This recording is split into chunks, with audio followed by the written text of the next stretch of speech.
Če pogledamo mogoče tako za nek teoretični okvir, kaj so razvojne naloge najstnika, mladostnika, ne? Te razvojne naloge opredelimo kot neko območje, v katerem je razvoj še zdrav, pričakovan, kaj bi naj otrok, mladostnik v tem obdobju razvil, dosegel, mogoče na telesnem področju, psihičnem, socialnem, spoznavnem področju, kaj ga je oblikovalo. Tako da od najstnika lahko pričakujemo, da bo iskal neko svojo identiteto, nasproti neki identitetni razpršenosti, se pravi, želi ga vedeti, kdo sem, kaj pomeni mojim staršem. Še bolj pomembno zanj pa je, kaj sem jaz napram mojim vrstnikom, kaj vrstnikom pomenim, ali jaz tudi tako dobro skočim, ali jaz tudi tako hitro dobim prijateljico. Merilni inštrument postanejo vrstniki. Še vedno so starši zelo pomembni, vendar pomembno je v tem obdobju, da otroku omogočimo, da se oddalji, da dobi izkušnje med njegovimi prijatelji, prijateljicami in se preveri tudi na tem področju.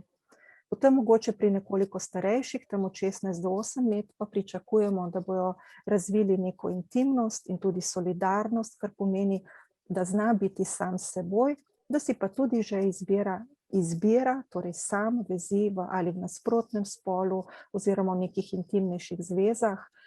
Kajti prej je bila ta danost prijateljev, ne vem, kolegov dana v krogu razreda, krogu mogoče ulice, kjer je živel.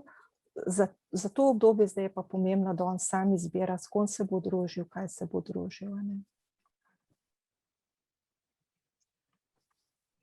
Kako pa lahko med zdravimi najstniki prepoznamo, da pride do stiske? Ja. Velikokrat starši rečejo, da zjutraj je otrok tak, popoldne je drugačen. Ampak predvsem se mi zdi, da je pomembno vedeti, da je vseeno en velik delež zdravih otrok, zdravih mladostnikov.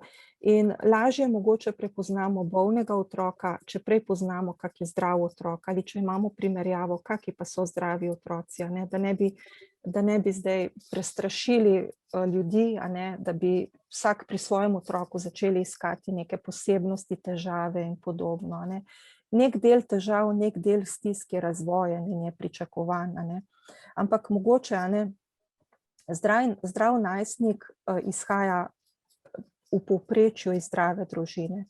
Tam, kjer je poligon nekih izkušenj, kjer se počuti varno, kjer lahko dela napake, pa za napake ne bo kaznovan, ampak bo še vedno objet, kjer lahko prinese nižjo oceno, kot jih je prinašal do sedaj domov, pa zato ne bo graja, da bojo starši še vedno objeli in rekli, radi te imamo, čeprav si pisal 3, 2 ali 1. V zdravi družini se oblikuje tudi neka stalnica, neka rutina, neka skrb zanj, skrb za tudi vse člane družine, ki jim daje ritem, razpored časa, ta tik-tak, razporeditev dela, časa na delo in počitek je zelo pomembna. V zdravi družini je otrok sprejet, je viden, je upoštevan in v neki zdravi družini so tudi zelo jasne starševske vezi, kdo je komu starš, kdo je komu sin ali hči in zelo jasne partnerske vezi. Kdo sva si midva partnerja, ali je kakšna vez med otrokom in staršem močnejša in presega te vezi. Zametki so zanesljivo v družini. Pomembno je pa tudi vedeti, kaj je ta otrok prejemal kot rojenec, kot dojenček, koliko je bilo tega udobja v razmerju do neudobja. Vsi smo doživljali neudobje, vsi ga tudi doživljamo. Iz tega neudobja se mi veselimo tega udobja. Mi vemo, kako lepo je biti na suhem, ko smo mokri v eni nevihti.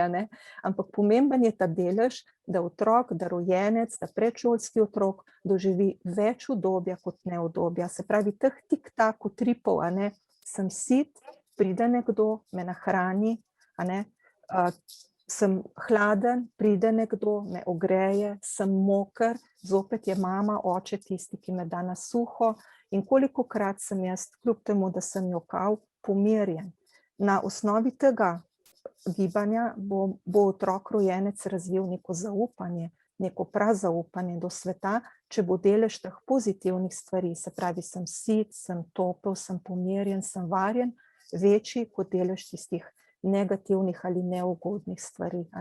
In ta občutek zaupanja, prazaupanja bo otrok nesel tudi v vrtec, v šolo in potem uporabil to v novih situacijah, v najstniških letih in v mladostništvu. Če je delež tega nezaupanja velik, se ti občutki, to nelagodje oglaša znova tudi v najstniških letih, v novih situacijah, ko ga vrstniki vabijo v eksperimentiranje, bomo poskusili to, bomo pogledali to in podobno. En tak pomemben dejavnik se mi zdijo tudi ti razvojni strahovi, ki se pri otroku pojavljajo in je prav, da se jih zavedamo, da so razvojni, da pridejo, da minejo. Če se pa v družini utirjajo potem ti strahovi, ki jih starša povzročata z nesoglasi, s prepiri, ko je veliko hrupa, ko otrok potem ne ve, kje je to varno okolje, kam se lahko nasloni, kje je bila ta zanesljivost prej, potem se to odraža in odmeva tudi v najstniških časih. Med mladostniki so potem tudi razlike v neki osebnostni čvrstosti, v značaju, v nekih naravnih, dednih danostih. Recimo, če pomislim na prezgodaj rojene otroke, ko sem z njimi delala, pa smo gledali 3 1 uro stare, recimo take novorojenčke, nekaj gramske, 3 niso bili enaki med sabo. Vsak je po svoje gibal, vsak se po svoje boril, eden je prej začel vleči, eden pozneje, eden se je hitreje ogreval kot drugi. Tako da že od prvih gramov naprej je vidna ta razlika. In seveda tudi najstniki in mladostniki ne morejo biti enaki. Se pravi, ni vse v dednosti, ni vse v okolju, da bi rekli, če ima nekdo neko neperspektivno okolje, ranljivo družino, ima še vedno veliko možnosti, da se razvije v nekega delovnega, ustvarjalnega človeka, da iz tistega trpljenja, iz tiste rane naredi neko zgodbo, neko goro, na katero spleza in ga utrdi in ima zaradi nje močne roke, noge in močno dušo. Je pa res, da pretežni del razvoja in najstnikovega dela predstavlja šola, šolsko delo, šolsko učno okolje. In tukaj vstopajo v oblikovanje tega otroka, ki je bil do zdaj izpostavljen mogoče vplivom staršema, učitelji, vzgojitelji, svetovalni delavci in velik del vrstnikov, ki jim mogoče bolj sledi, kakor pa staršem. Tako da šola ima lahko tudi velik vpliv. Kako pa lahko na to vpliva šola? Je lahko šola izvor stiske? Ja, zdaj zametki stisk so v družini. Kako je družina otroku pomagala razviti neko pozitivno bazo, kako je razvila to čilavost pri otroku, rečemo, žilavo se pojavlja v nekaterih predelih Slovenije, pa ne vsak starš, če nas zdaj posluša, poišče še kakšen svoj izraz, kaj pomeni klenega fanta, kleno dekle, neko odpornost za izhod iz teh težkih situacij.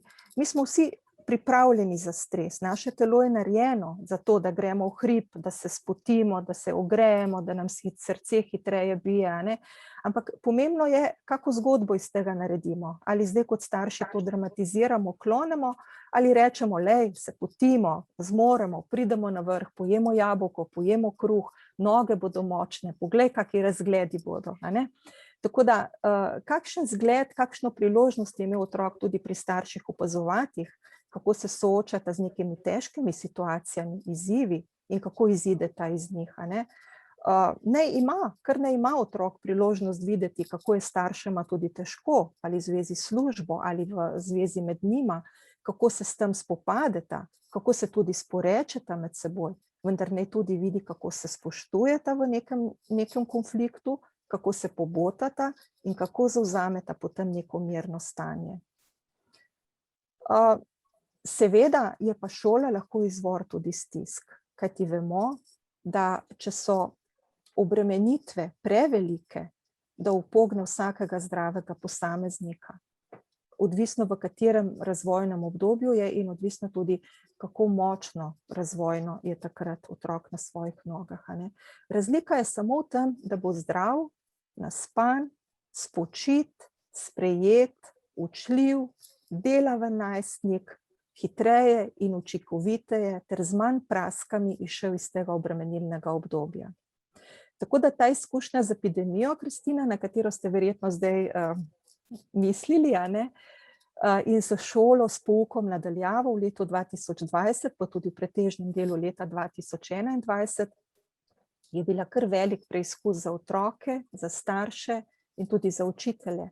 Veliko učiteljev je doživelo veliko stisk, tudi stresnih obdobij, dalj trajajočih in tudi sedaj iščejo pomoč. Potrebno je tudi vedeti, da so bili starši v tem obdobju izpostavljeni delovnemu okolju, izzivom, mogoče večjim ali pa, če rečemo, drugačnim naporom. Družina se je mogla drugače prilagoditi. Otroci so se pa velikokrat sami spopadali s šolo, pretežni del. In če pogledamo zdaj vlogo učiteljev v tem obdobju šolanja na daljavo, lahko opazimo, da tam, kjer so učitelji že do sedaj, v vseh teh letih šolanja do letošnjega, lanskega leta, suvereno in dejavno živeli pouk in poučevanje, so se tudi v tej situaciji, ko so imeli otroke, bom rekla, oddaljene za ekrani, hitro ujeli in začutili ta svoj učiteljski poklic, ter aktivirali vse tiste spretnosti, zaradi katerih so v bistvu poklicani za poučevanje. Pri tistih učiteljih, kjer so otroci imeli vsakodneven stik in je učitelj ohranil stalnico ter ravni poučevanja, pa ravni učenja, se je pouk v bistvu nadaljeval z malo spremembami. Otroci so sprejemali razlago, učitelj je vsakodnevno razlagal recimo na vprašanja in hkrati zaznal tudi tista stanja in tista področja, kjer so otroci potrebovali razlago ali dodatno podporo. Istočasno je tudi sprotno prejemal povratno informacijo o znanju otrok. Hvaležni smo pa vsem tistim učiteljem, ki so ob vsem tem delu zaznali tudi počutje otrok, če je bil kdo pred pižamo v ekranih, tudi o zmožnostih sledenja in podobno. Se pravi, tisti učitelji, ki so že do sedaj razvijali ustvarjalnost in si prizadevali za enkratnost, barvitost svojih učnih ur, so se tudi hitro spomnili na to svojo učiteljsko poklicanost in metode dela prilagodili tako, da so dosegle vse otroke, tudi tiste, ki so se za ekrani oddaljili in izgubili. Lahko so del ur posvetili vsem učencem frontalno, tako kot običajno poteka pouk v razredu, in ko so zaznali te posebne učence, so pa lahko del ur posvetili v manjši skupini ali nadarjenim učencem ali ranljivim učencem. Nikjer ni bilo določeno v bistvu koliko ur in kako. Tukaj je učitelj samostojen in kreativen. Tako da imeli smo različne hitrosti in učiteljev in otrok v tem obdobju. Po vaših izkušnjah, kateri otroci pa so pravzaprav težje sledili pouku na daljavo? Ja, res je. Nekateri otroci so težje sledili pouku na daljavo in mislim, da so se tam pojavile stiske. Tukaj črpam pa iz izkušenj teh otrok, ki sem jih v svetovalnem, v psihoterapevtskem procesu spremljala v prvem in v drugem valu. Delno pa črpam tukaj tudi izkušnje iz tega, ko so se nekateri starši oglasili po pomoč v teh organizacijah, teh delovnih skupinah, kjer sem nudila pomoč zaposlenim in so povedali, iz česa izvirajo te njihove stiske, starševske stiske. Tako da, če pogledamo res te stiske, ozke stiske otrok, lahko rečemo, da so obstajale že pred epidemijo. Razpoke, ki so nastale v strešnikih in so zdržale neko suho, toplo obdobje, so zdaj, ko se je vanje nalila voda, bom rekla, pa mogoče zamrznile, postale večje in moteče. Lahko je tudi kakšen strešnik počil. Tako da otroci, ki so doživljali stiske, že prej niso imeli podpore od staršev in so bili v težki situaciji zdaj o pouku na daljavo, če so del dneva torej preživeli ob odvisnem in nasilnem staršu. Temu staršu so bili zdaj izpostavljeni daljši del, tako da to težko zanikamo. Težko pa je oceniti, zdaj, koliko je tem otrokom šola nudila pomoč vsa leta do sedaj. Tako da tukaj moramo biti realni In če bi kot raziskovalka to pogledala, bi bil to sigurno en razlikovalni dejavnik, kaj je bilo prej, kaj se je pa res dejansko zdaj na novo pojavilo. Mislim, da otroci, ki so potrebovali učno pomoč, ali otroci z drugačnimi potrebami, so bili te deležni tudi enako kakovostno strani tistih učiteljev, bom rekla, ki so že prej uvajali prijazne načine dela in spodbudna učna okolja. Najtežje se mi pa zdi za vse šolarje, ne le najstnike, za vse šolarje v primerih tistih učiteljev, bom rekla, kjer se ti niso v neposrednem stiku, torej v živo, oglasili skoraj cel prvi val in učencem le po spletu ali po spletnih učilnicah ali po e-pošti pošiljali pisne naloge. Večina teh nalog se je glasila: preberi, predelaj, natančno opiši, odgovori na vprašanja, pošlji odgovore, se pravi nekako pisno-bralno področje je bilo vedno nagovorjeno. In ta prej živa vloga učitelja, ki jo pogumlja, ki reče: usedi se pokončno, ali ki je pospremil učenca, ali ki je sprostil ali razvedril neke šolske situacije, je ob takem načinu dela za ekranom izostala, oziroma če učitelj sploh ni vzpostavil povezave preko ekrana, je ni bilo. Tako da so bili ti otroci, ki so bili v stiski, bodisi najstniki, bodisi mlajši, izpostavljeni zahtevi, da se sami prebijajo skozi vsebine, ki so bile naložene z neko elektronsko pošto ali z nekimi pisnimi nalogami.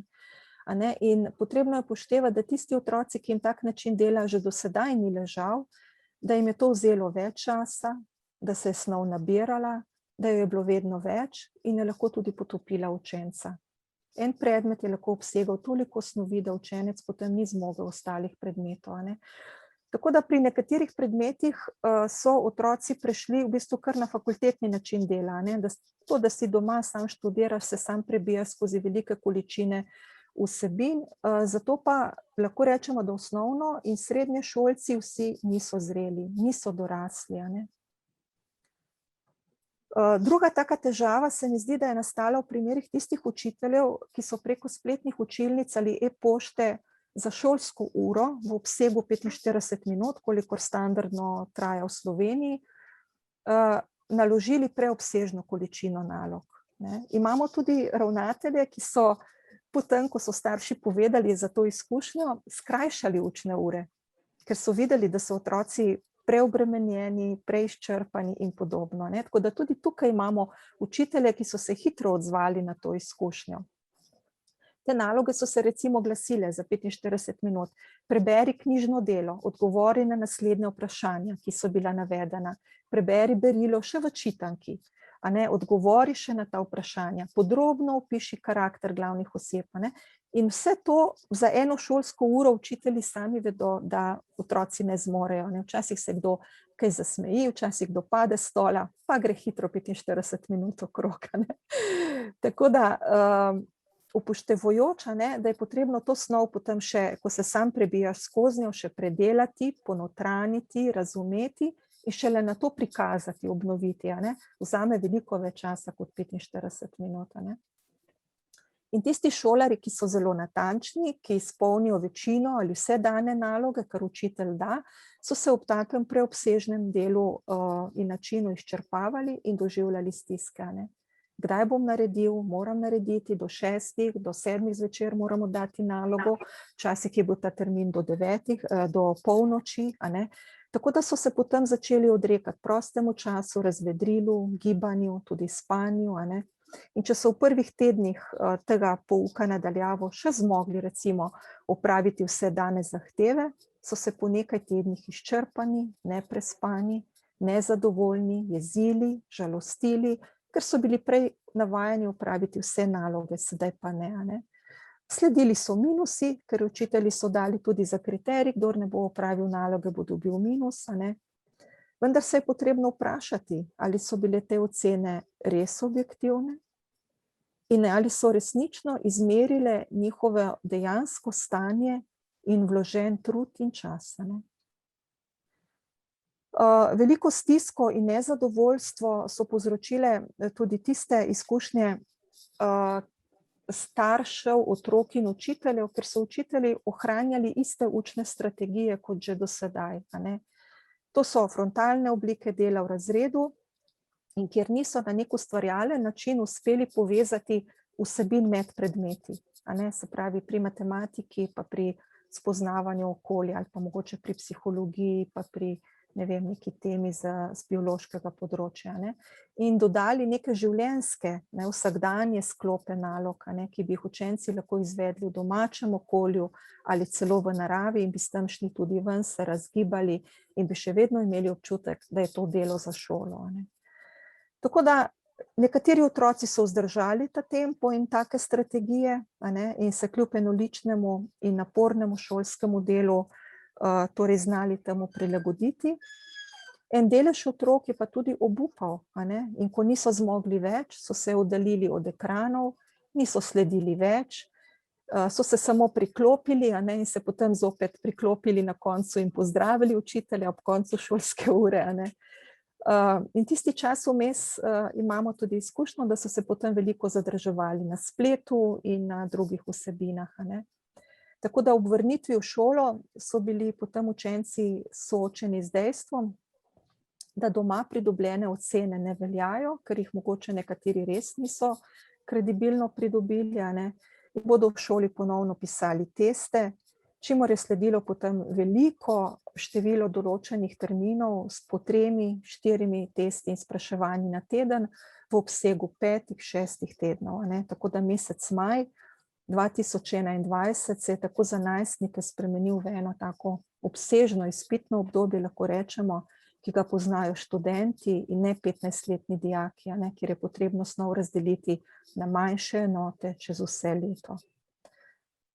Za mnoge delovne učence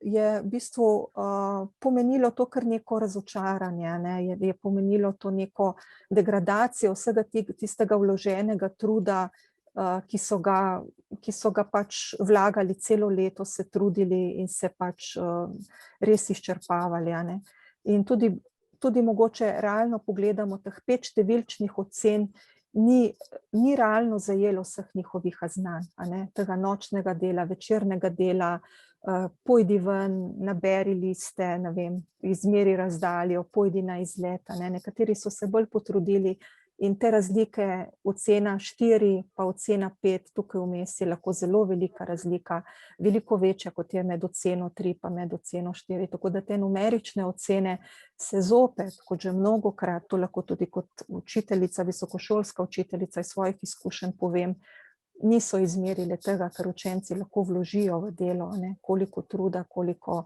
neke angažiranosti.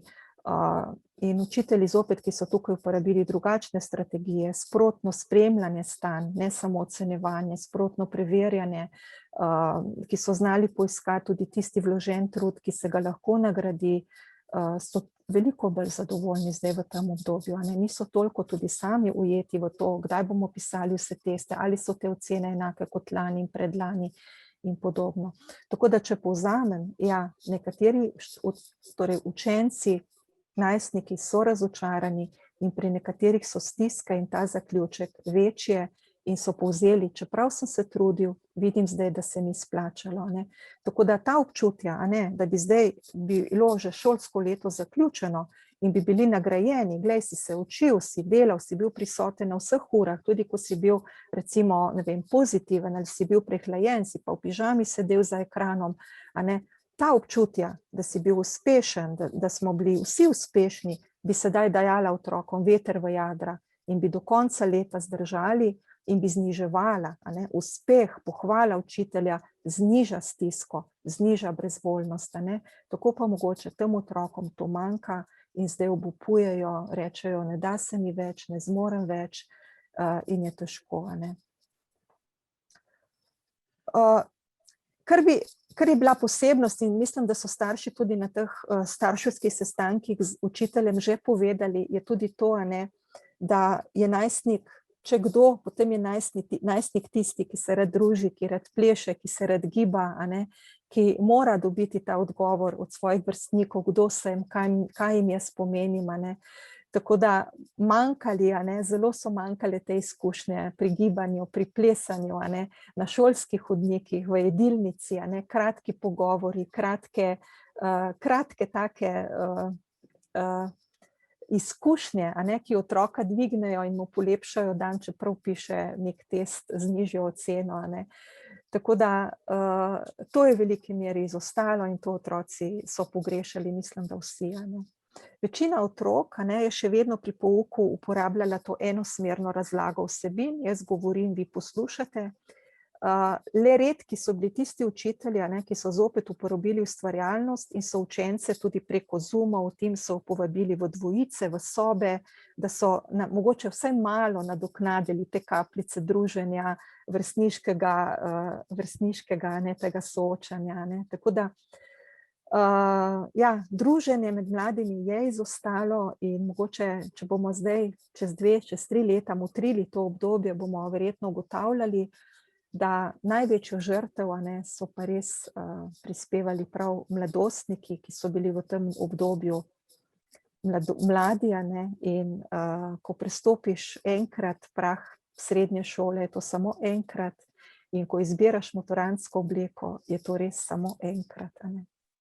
Tako da na tem mestu bi izrazila pohvalo in zahvalo vsem tistim učiteljem, ki so ob drugačnem načinu pouka in ob drugačnih učencih, ki so bili zdaj v tem obdobju tudi v kuhinjah, pa v spalnicah, pa v svojih sobah, znali priklicati in razviti take oblike dela, da so ohranjali zanimanje učencev, da so spodbujali napredek otroka samega na njega, ne v primerjavi s skupino, da so se zanimali tudi za počutje otrok, da so opazili utrujenost in stiske otrok, bodisi zaradi spletnih, bodisi tudi zaradi teh tehničnih pripomočkov. Zahvaliti se je potrebno tudi vsem tistim učiteljem, ki so se znali ustaviti in nekako zdravorazumsko presoditi, koliko litrov gre v en liter, ter se zadržali, da bi v popoldanskem in večernem času med sobotami, med nedeljami pošiljali šolske naloge in termine, dokdaj je potrebno oddati nalogo. Torej tistim učiteljem, ki so znali ohraniti ta občutek za družino, za ta družinski prostor, kajti ko smo mi fizično v šoli, se šola zapre v petek ob 2, recimo, pa odpre se spet ponedeljek ob 8. Vmes pa ponavadi do sedaj nismo komunicirali oziroma otroci niso komunicirali z učitelji. Nekateri otroci, torej zlasti tisti, ki so res zelo odgovorni, ki so stiske doživljali, so se ob vsakem sporočilu, ki je prizvonilo, pribrnelo ob soboto ob 3 popoldne ali v nedeljo zvečer ob 10, so se skrčili, in čeprav so starši rekli, pojdi spat, to je za jutri, je otrok želel videti, kaj je, in je to vnašalo neke stiske tudi v družinsko življenje. Na tej točki bi vas prosila, udeleženice drage, če bi napisali kakšno vprašanje, če imate kakšno svoj komentar napovedano. Gospa je že napisala najprej, gospa Mojca, eno lepo pohvalo naši predavateljici, da je čudovito povedano, upajoče, predvsem upajoče, bi jaz tudi poudarila, spodbudno in predvsem zelo pomirjujoče, da ste krasna sogovornica. Temu se pridružujem tudi jaz. Drug komentar, ki smo ga dobili, pa je, meni kot mami je bilo zelo hudo, ker na naši šoli učenci niso imeli stika v prvi triadi z učitelji, vsa navodila so bila poslana v pisni obliki, to pa je zelo negativno vplivalo na, gospa govori o svoji izkušnji, mojega močno senzitivnega 9-letnega sina.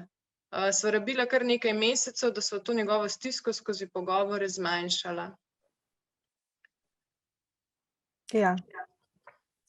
To, kot sem omenila, tudi najstniki v zadnji triadi ali pa v druga in prva triada, zelo razvojno pristopno, novorojenčku ne moramo dati igre Človek ne jezi se v zibelko, ker je ne bo prepoznal, ni na takem spoznavnem nivoju, ravni. In tako so tisti učitelji, torej, ki imajo ta temeljna znanja o razvoju otroka, so znali pristopiti k metodam, oblikam dela za prvo triado in za drugo triado. Tako kot, glejte, če se fotografiramo, ali pa če peljemo otroka na neko prireditev, se vedno splača, da se postavimo, pokleknemo, počepnemo v višino otrokovih oči, 4-letnika, 5-letnika in pogledamo iz njegovega zornega kota, kaj pa on lahko vidi. In če smo na neki množični prireditvi, če on vidi samo noge, hrbte ljudi, njemu tukaj ne bo zanimivo. Tako je tukaj. Se pravi, naloga učiteljev je ta njegova poklicanost, da prepozna razvojno obdobje, za kar so itak izobraženi, in da ponudi metode, oblike dela. Bi pa rada vseeno mogoče namenila tudi neko pozornost stiskam učiteljem. Mnogi so tudi tukaj se znašli zdaj sami v stiskah, kako poučevati, kaj poučevati, koliko javnega, koliko nejavnega, tako da tukaj seveda se mi zdi tudi za prisluhniti stiskam učiteljev. Tako da sama imam izkušnjo, da smo te stvari zbirali in jih potem kot starši septembra na sestankih starši posredovali vodstvu šole, razredniku in so se te stvari zelo uredile in spremenile. In tudi vas spodbujam, da to povzamete, če pa res menite, da so take stiske otroka, pa poiščite mogoče v tem obdobju neko strokovno pomoč. Že potrditev, gledajte, da je to neka blaga stiska, da se bo dalo to premostiti, veliko pomeni. Naslednje vprašanje se navezuje na hčerko udeleženke, ki je v 1. letniku gimnazije. Delo od doma in ni povzročalo nekih težav, problem pa se je pojavil sedaj, ko je treba iti nazaj v živo. Najhuje je zjutraj, ko je treba v šolo. Kaj svetujete v takem primeru? Ja, evo, točno tako, gremo po neki naravni poti, starši sami zaznavajo, tudi otroci sami zaznavajo, kako se te izzivi ali pa ovinki na poti pojavljajo. Tako da mogoče tukaj kar povzamem, kakšne stiske so izkazovali šolarji. Nekaj sem jih že omenila, poglobile so se zdaj tiste, ki so izhajale že odprej. Vendar moramo torej realno prešteti, koliko je teh otrok. Mogoče 3 na razred 28, recimo, da ne bomo rekli, da so zdaj vsi otroci neke globoke stiske doživljali. Učenci, ki so sicer vase zaprti, se jim je bivanje doma dobro delo. Recimo s temi, ker sem jih spremljala in svetovala v tem obdobju, nekateri so celo povedali, da so izboljšali ocene v tem domačem okolju. Zlasti otroci, ki med tednom živijo v dijaškem domu in so oddaljeni, jim je domače delo dobro delo. Potem otroci, ki so edinci, so povedali, da so osamljeni. Nekateri pa ne, nekateri pa jim to ni bila neka velika sprememba. Otroci, ki jim veliko pomeni pogovor ali povratna informacija učitelja, lahko je to samo ob koncu ure, ko gre skozi vrata mimo katedra, vpraša nekaj učitelja, ti otroci so to zdaj pogrešali in niso prejemali tovrstnih potrditev. Skoraj na vse otroke je vplivala torej ta manjša izpostavljenost vrstnikov, manj gibanja, kar ima za posledico lahko tudi povečanje ali znižanje telesne teže, opustitev nekaterih dejavnosti. Zaradi manj strukturiranega urnika so se lahko tudi obdobja spanja, počitka, dela združevala in so lahko zdaj bolj utrujeni, bolj nenaspani, bolj razdražljivi. In lahko je ta motnja ritma, običajnega strukturiranega ritma, ker nek napor je le potreben, da se mi zjutraj uredimo, da gremo na avtobus ali da gremo, po običajni šolski poti, da je to otroka zmotilo. Tako da jaz mislim, da tam, kjer učitelj vabi s temi zanimivimi oblikami dela, tam, kjer vabi tudi ta način druženja, da bodo otroci to lažje premostili.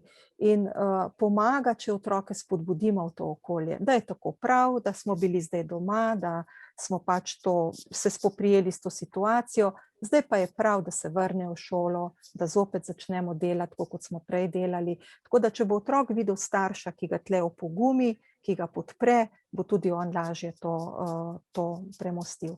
Seveda je pa stiska tam večja, kjer je bilo veliko nalog, kjer so mogli otroci prepisovati prosojnice, kjer so ure in ure gledali v ekrane. Moramo se zavedati, ne, da je ekran, da je računalnik, da je splet vseeno oblikoval v teh mesecih mogoče nekoliko drugačne najstnike. Otroci so lahko bolj razdražljivi, manj strpni, lažje jim je, če so v enoličnem okolju, domačnem okolju. Nekateri imajo lahko poslabšan vid, ne, in roko na srce, nekateri so razvili tudi neke zametke, nastavke za nekemično odvisnost. Ne. Tako da potrebno se je tudi zavedati, da so med nami najstniki otroci, ki so v tem času doživeli izgubo v družini, smrt dedka, babice, lahko so doživljali tudi neka nelagodja, neke stiske zaradi dalj časa bolnega starega starša, mame, a ne. In ti otroci zdaj zaznavajo, a ne, neko večjo žalost, upad volje, kar pa odhod v šolo, biti med vrstniki, sigurno to terja več energije, a ne. Lahko se pojavlja nek dodaten strah, jeza, lahko so ta stanja budnosti, a ne, zdaj drugačna in vplivajo na to otrokovo razdražljivost, manjšo strpnost, a ne, neki močni čustveni ali miselni naboj, a ne. Tako da mogoče res utrujeni starši, kot smo in kot so, lahko zdaj v tem času težje pomagajo utrujenemu otroku, a ne. Tako da če zaznavate, da so te stiske prevelike za vaša ramena, tudi obiščite, ne vem, ali šolsko svetovalno službo, ali poiščite pomoč v enem ali v 2 svetovanjih, a ne. Ni nujno, da je to stigma, da je to res neka taka psihoterapevtska pomoč. Mogoče zadošča le pogovor, potrditev, da delate v redu, da bo to minilo. Otroku z nekim nelagodjem, z neko tesnobo je potrebno večkrat dati zagotovilo, tudi to bo minilo. Pomisli na to stisko, ki jo imaš sedaj, jutri ob 9 bo že testa matematike konec, bomo doma, bomo tako in mu damo neko popotnico za naprej. Na to bi navezala vprašanje udeleženke, pri kateri je pomoč poiskala deklica v 9. razredu, ki je razkrila, da se v domačem okolju samo poškoduje. Želi, da povabi v šolo mamo, torej ta šolarka želi mamo, ker ji sama ne upa povedati, kaj počne. Gospa prosi za kakšen nasvet, kako voditi pogovor. Se pravi, če prav razumem, za nasvet ne sprašuje mama tega otroka, ampak... Kot razumem, je to učiteljica, profesorica. Ja, pravi ja. Ja. Mogoče vseeno pomoč šolske svetovalne službe, ki je tudi v tem času je bilo omogočeno veliko tovrstnih nasvetov, a ne, kako otrokom pomagati. Sama sodelujem z 2 takimi skupnostmi in takrat pomagam, a ne, z nekim vodenim pogovorom. Predvsem moramo vedeti, a ne, da se otrok zelo težko postavi napram svojim staršem, a ne, in zelo težko izpove svoje stiske, ker starši velikokrat to razumejo kot nekaj sem narobe delal, nekaj sem, a ne, in je otrokom težko, a ne. Tako da je treba otroku premostiti te stiske in predvsem dati zaupanje, da čeprav sedaj zaznava nekaj, v čemer se sam dobro ne počuti, da to ne pomeni, da staršev nima rad in da starši v obdobju daljšega časovnega razmaka niso bili dobri starši, a ne.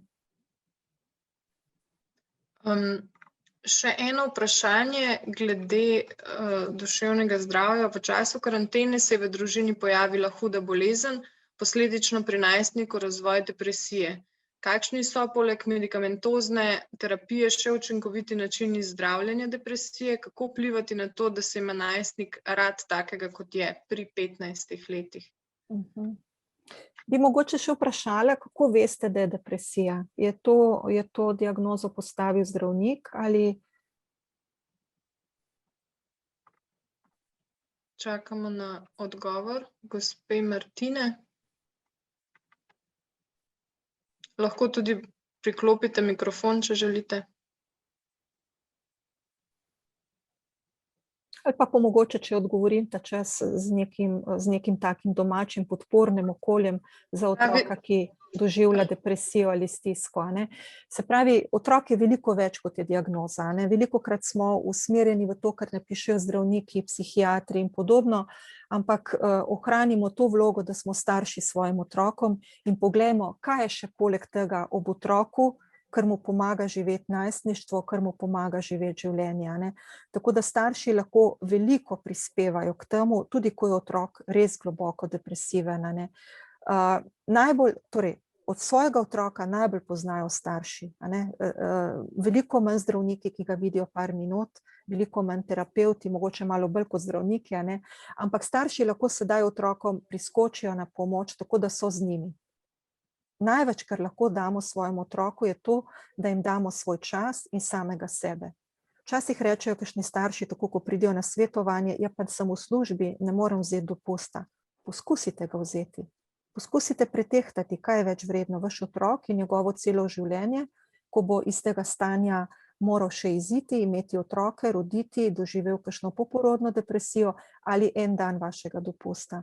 Spomnim se mladostnice, ki je doživela v svojem obdobju tako hudo depresijo in je potem kot ozdravljena, kot okrepljena iz tega obdobja išla za izkušnjo. Največ mi je pomagala mama. Moja mama je vsako jutro z mano vstala, mi naredila zajtrk, me prijela pod roko in sva šli skupaj na sprehod. Z roko ob roki sva delali počasne korake, prišli domov in bili spet skupaj. Se pravi, ne pričakovati od nekih zdravil, od nekih tujih pomoči, da bojo naredili bistveno večjo spremembo kot vi, ki ste z otrokom že 15-10 let. Tako da zelo pomaga, kakšen prost dan, da gremo starši skupaj z otrokom, ki je tesnoben, ki je v strahu, do nekega travnika, do potoka. Ni potrebno povezovati to z nekimi velikimi cenami, potovanji in podobno. Gremo lahko do morja, do hribov. Osrednja težava otrok, ki veliko delajo, ki razvijajo tesnobo in potem tudi depresijo, je ta, da ne vidijo konca tem obremenitvam. Kdaj bom, moram je tista čarobna beseda začaranega kroga otroka, ki je v tesnobi. Ampak starši so tisti, ki ne pokažejo otroku, kako je prav in kako pomaga, če si vzamemo čas tudi za počitek, tudi za spanje. In kako dobro, kakovostno počivati in spati. Noben denar, nobena materialna stvar ne bo dala otroku tega, kar lahko da starš s svojim časom, s svojim objemom in s tem, da je z njima.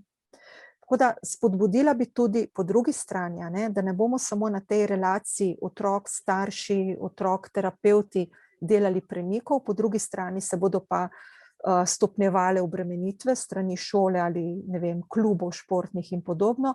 Spodbudila bi tudi k dejavni vlogi staršev.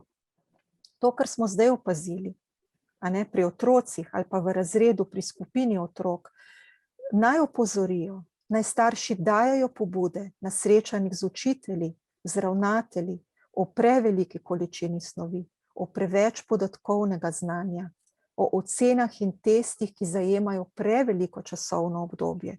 Veliko otrok je pisalo zdaj teste še za lani, ker lanske ocene v lanski karanteni niso bile veljavne, kakor so rekli. In tudi o preveliki izpostavljenosti ekranom. Ekran je barvit, so močni impulzi, hitri premiki.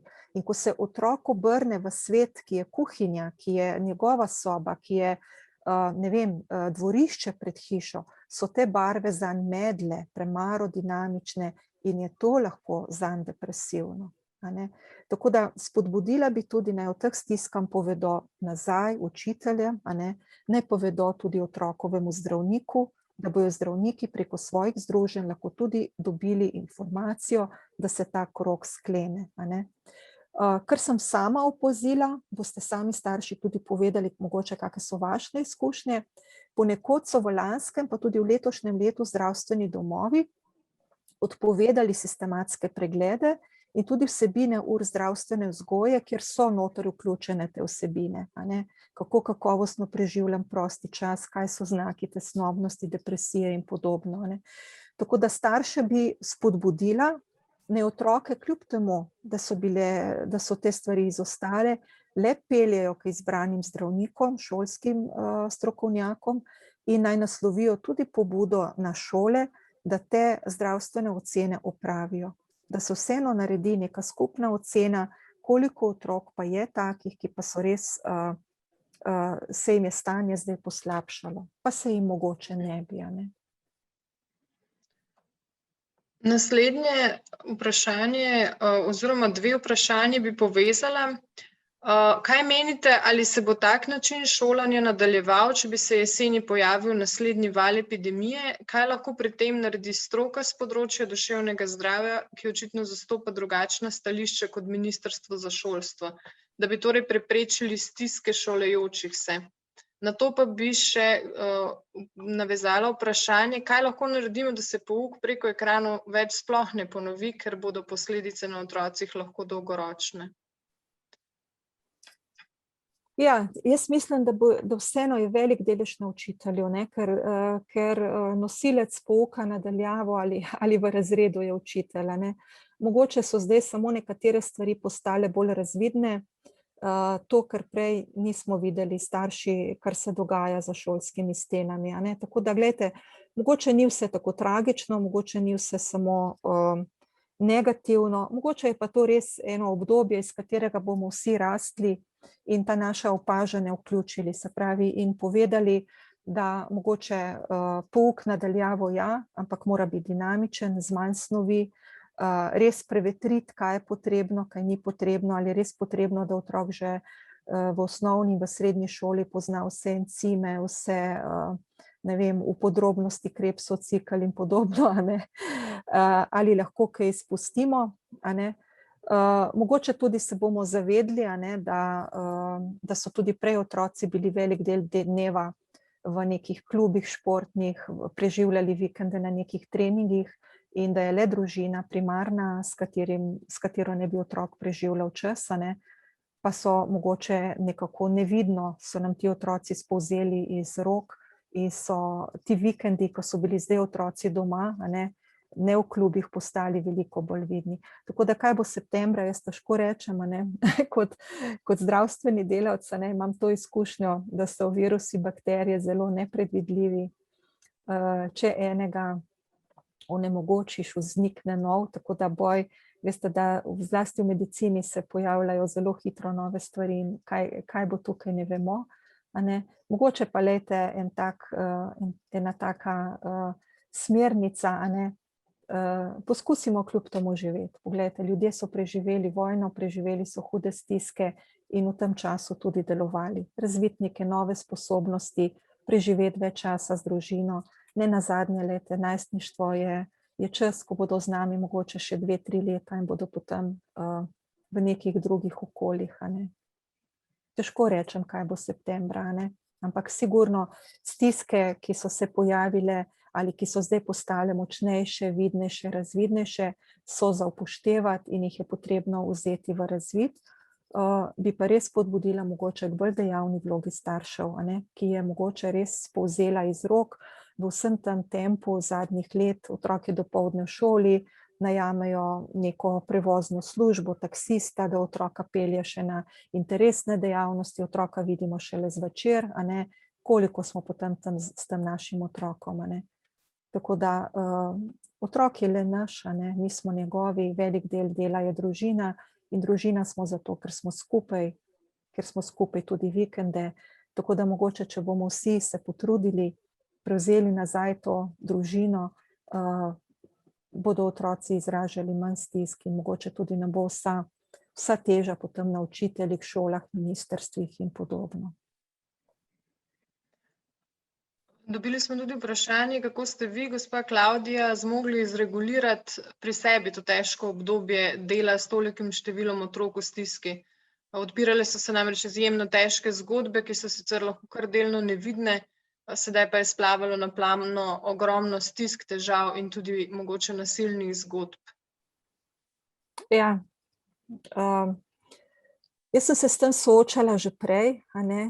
v zdravstvu, delala sem torej v intenzivni enoti na akutnih oddelkih in so te zgodbe že prej bile razgaljene, ne, tako da mi ta situacija ni bila tako nova, ne, katastrofična situacija, ko neko stanje, ki je hitro se dogajajoče, postane ne samo akutno, ampak tudi urgentno. Tako da sem že prej mogla zavzeti to stališče in to filozofijo, da delamo med prekati, a ne, tako kot je ladja narejena v prekatih, da zajezijo vdor vode tam, kjer se odprtina pojavi in da se ta voda ne razlije po celem podpalubju. Tako sem tudi sama mogla zavzeti zelo hitro to smernico, da ne morem pomagati 30 hkrati istočasno, ampak lahko delam z enim, z dvemi, na te usmerjam pozornost in probam to kakovostno delati, a ne. Seveda rešujemo potem v zdravstvu slabo od slabšega, ne, in rešitev brez ostankov ni, a ne. Tako da eno bogato izkušnjo imam tudi svojega gorniškega življenja, sem tudi mladinska planinska vodnica, zdaj malo manj aktivna, kot sem bila v mladih letih, a ne. Ampak recimo en nasvet mojega inštruktorja, učitelja, Borisa Mlekuža, je že pokojni je bil, kot vodnikom nam, a ne, vodiš lahko toliko ljudi, kolikor jih še vidiš. Se pravi, ko si v steni, ko si v hribih in izgine zadnji otrok za ovinek ali za steno, ga ne vodiš več, ker ga ne vidiš. In mogoče ta smernica tudi sedaj, a ne. Usmerimo se na manj, pa to kakovostno. Množične kakovosti ni. Ja. Če ima kdo še kakšno vprašanje, lahko ga postavi tudi na glas, prižge mikrofon in ga postavi na glas ali pa ga zapiše še v chat. Še eno. Prej so bile študije, ki so dokazale, kako vplivajo računalniki in ekrani slabo na razvoj otroka v prvi triadi. Prav tako so otroci, predvsem najstniki, preveč na telefonih. In ne strinjam se, da je tukaj kaj pozitivnega, saj so otroci naša prihodnost in jih opremljamo za življenje. En komentar.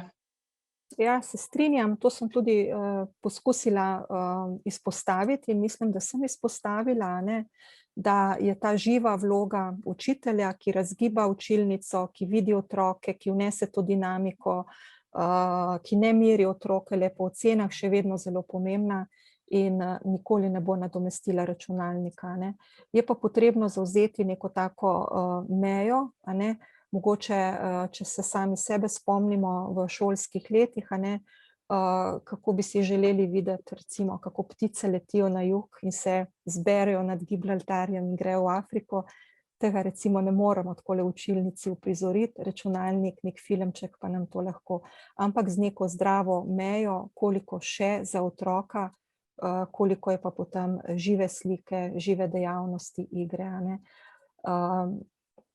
Kar bi jaz recimo, ne, zaključila iz te epidemije je to, a ne, da je bilo res veliko pozornosti in dejavnosti usmerjeno starostnikom in odraslim, a ne. Naloga mladih pa je, da se veselijo, da se družijo, da se gibajo, da plešejo in da pridobijo v razvoju tiste spodbudne izkušnje, da bodo zmogli izzive, ki jih bodo prinesla odrasla obdobja. Tako da to, kar je ta gospa ali gospod, nisem bila pozorna, izpostavil, je zelo pomembno. Otroci, ki se zdaj šolajo, bodo nekoč odrasli in bodo nosilci našega razvoja, družbenega razvoja, družbene povezanosti.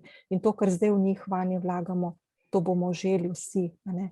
Tako da je potrebno zdaj razmišljati o njihovi odrasli dobi, a ne. Tako da želim jim, a ne, da bi to stisko doživeli kot darilo, ne samo kot vse negativno, ampak kot darilo, ki bo v njih prebudila neke nove sposobnosti, da jo bodo uspešno prerasli, pa da bi ob taki stiski, a ne, srečali tudi osebo, svetovalnega delavca, soseda, učitelja, svojega starša, ki ga imajo v bistvu ves čas ob sebi, a ne, in si bo rekel, kdo, če ne jaz, in kdaj, če ne zdaj, a ne, tako kot je ta gospa zdaj opazila, a ne. Računalniki ja, ampak nas ne smejo odnesti, ne. Še vedno je živ starš, objem, toplina, vonj tisti, ki ga preko ekrana ne dobimo, ampak ga dobimo samo ob telesu, ne, svojega otroka, svoje mame, svojega očeta. Jaz se vam zahvaljujem za vsa vprašanja postavljena, vse komentarje. Tukaj je še nekaj komentarjev, ki jih nismo uspeli obdelati, vendar se nam čas že počasi izteka. Jaz vas lepo povabim, če ima kdo še kakšno vprašanje, se lahko v naš portal registrira in ga postavi tudi Klavdiji direktno preko sporočil. Klavdija, vam se pa najlepše zahvaljujem, da ste se... Jaz imam še domačo nalogo za starše. Dobro, super, odlično. Vas tudi prosim za par zaključnih besed. Evo, jaz vedno dam domačo nalogo, oziroma pomembno je, to so me naučili, ko sem se usposabljala za učitelja, da je zelo pomembno, da v zadnjih 3 minutah povzamemo, oziroma študenti so velikokrat rekli, no, zdaj po vsemu temu, kaj si moramo zapomniti, ne? Kaj je pa tisto pomembno, tako da to so me naučili, a ne? In bi zdaj to povzela v eni taki domači nalogi za starše, ki je taka prijetna, ne, ni taka klasična šolska, lahko tudi za odrasle, za učitelje, a ne? In sicer napišite ali povejte otroku, kaj ste se od njega naučili v zadnjem letu. Potem pa drugič, sočutno se mu opravičite za kaj določenega ali za kakšen dogodek, ali pa na splošno za vse, kar ste storili zanj bolečega in napačnega. Včasih se starši niti ne zavedamo, da je bilo kaj izven naših namer, otrok pa to pove kot zelo boleče potem pri terapevtu ali pri svetovalcu, a ne. Če pa imate več otrok, pa naj bosta ti 2 nalogi usmerjeni na vsakega otroka posebej. Če ne zmorete glasnega opravičila ali vidnega opravičila, potem pa poskusite to v tišini sami zase. In to ne bo zaključek, tako da naj imajo zadnjo besedo starši s to domačo nalogo doma v tišini, vsak v svojem zmogljivostnem polju. Najlepša hvala vsem za udeležbo. Veseli smo, da ste se nam pridružili v tem lepem pogovoru. Hvala, Klavdija, za vse informacije in pa za to upapolno predavanje oziroma pogovor. Vidimo se, upam, naslednjič na naslednjem webinarju, če vam bo kakšna tema zanimiva ali blizu, tako da lepo vabljeni tudi naslednjič. Hvala, gospa Klavdija. Hvala, pogumno. Lep pozdrav. Lep pozdrav. Nasvidenje.